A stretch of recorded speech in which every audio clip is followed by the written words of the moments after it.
Effectivement, depuis sa création en 1968, le cabinet est à l'écoute des chefs d'entreprise. Plus de 2000 sociétés dans notre clientèle, 300 millions d'euros d'encours gérés. Nous appréhendons ainsi plus facilement le bon moment de cette transmission. Soit à l'âge de la retraite, 62-65 ans, et avec tous les avantages de la retraite avant la scission.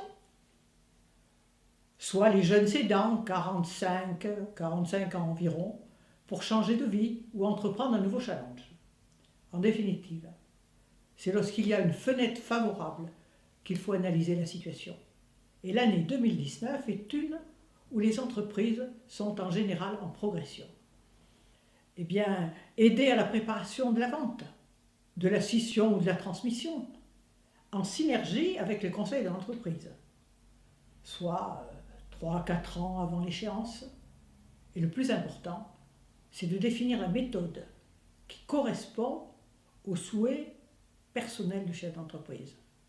La méthode patrimoniale, l'évaluation par l'actif net corrigé, la méthode comparative pour sa rentabilité par rapport aux autres entreprises de même secteur, ou alors la méthode économique, les flux de trésorerie et les perspectives d'avenir pour l'acheteur.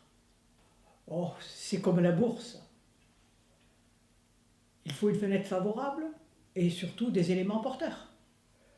2 à 3 ans d'exercice positif et les voyants tous au vert.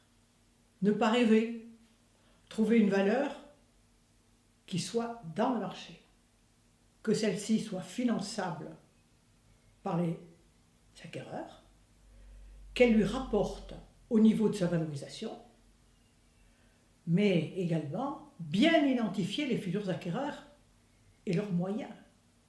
Il existe de nombreux financements, bien entendu, qui sont possibles, en particulier par les régions et pour les PME. Accroître les garanties sur les concours bancaires, le bouclage financier. Nous sommes bien placés, d'ailleurs, pour le savoir. Mais je terminerai par les taux d'intérêt. Ils sont quand même très intéressants. Eh bien, depuis 50 ans, le conseil est toujours le même. Les équipes du cabinet Barbin.